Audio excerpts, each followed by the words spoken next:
जब से यह संसार बना है, इस पर कई शासकों ने शासन किया। कुछ अपनी नम्रता और अच्छेपन के लिए याद किए जाते हैं, तो कुछ अपने क्रूर और हिंसक स्वभाव के लिए।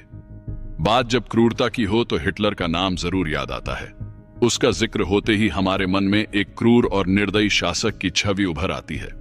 उसने जो यहूदियों के साथ किया था, उसके लिए आज तक मानवता शर्मिंदगी से अपना मुंह छिपा लेती है। लेकिन यह क्रूरता हिटलर के जीवन का सिर्फ एक पहलू है। उसके जीवन से जुड़ी और भी कई चीजें हैं जो उसे समझने के लिए जानना जरूरी है।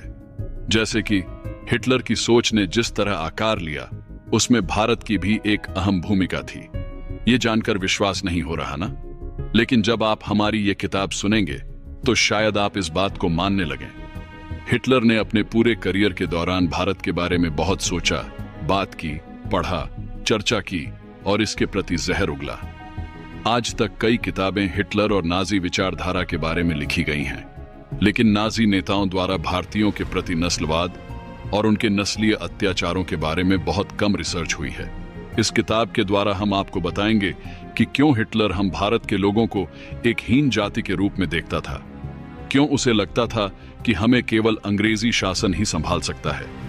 इसके बावजूद क्यों उसने सुभाष चंद्र बोस को अंग्रेजों के खिलाफ आजाद हिंद फौज तैयार करने में अपना समर्थन दिया।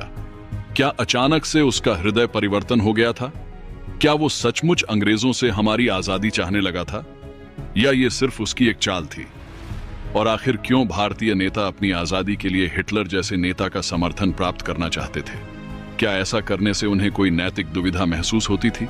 और उनकी इस कमजोरी का हिटलर ने अपने उद्देश्य के लिए कैसे इस्तेमाल किया?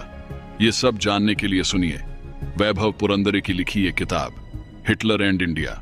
ये किताब शुरू होती है बर्लिन में रह रहे इंडियन जर्नलिस्ट ACN नाम्बियार के घर से, जहां से एक दिन उनको किडनैप कर लिया जाता है। मगर क्यों?